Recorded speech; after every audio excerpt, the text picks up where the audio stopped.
As previously reported on KGNB, a New Braunfels police officer was allegedly assaulted by an intoxicated rivergoer on Saturday afternoon, landing that officer in the emergency room.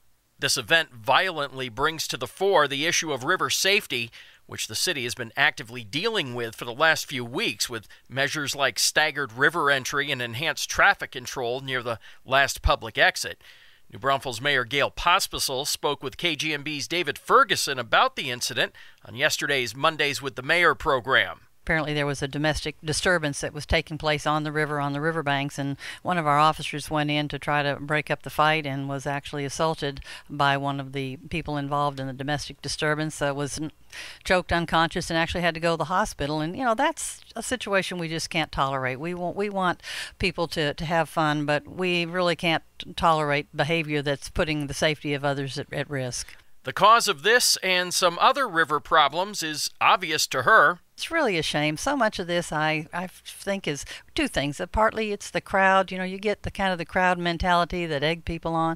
And frankly, a big part of it is just the booze on the river. And it's really a shame, I think. I've had a real change in my thought about the river from when you and I used to talk about this when I was first on council and some of the ordinances that were changed. And I really, frankly, wasn't against some of the changes we made. But as I see the deterioration of the behavior of a lot of our guests, and probably not just guests, there's probably a few of our residents that are in there too. I can't help but think that having the alcohol on the river is a big part of that. A few weeks ago, our police chief was trying to help someone that was drunk get out at the last exit and actually hurt his back and was out of work for a few days. And I wish that we had more freedom under the Texas laws to regulate the alcohol that's on the river. But I think we will be looking at making some changes. We've got to do some things to get it a little bit more under control. And at this point, she and the city manager are exploring some options for changing the culture out on the canal. Well, there are some things that we've talked about. I actually had talked with the city manager about this about 3 weeks ago, and at that time we were thinking that maybe we could get through the summer, get it behind us, and then start really working on it. But I think he's actually going to be meeting with some of his directors this morning to start looking at that. We do have fairly limited access to the river, and so there's been some talk of some kind of an entrance fee. I understand that we can't actually charge a fee for people to use the river because it's a state river, but we do have city facilities there. We have the tube chute in the last exit, so there probably is some legal way that we could charge a fee. We may have to look at that.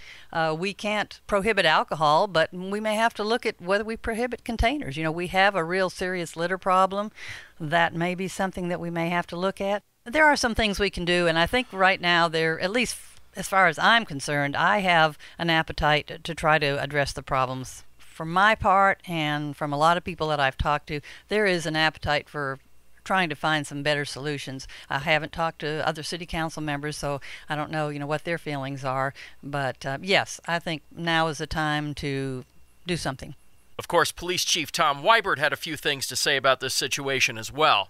Well, when someone assaults a police officer, it just shocks the conscience. And in this case, one of our officers was choked to the point of unconsciousness.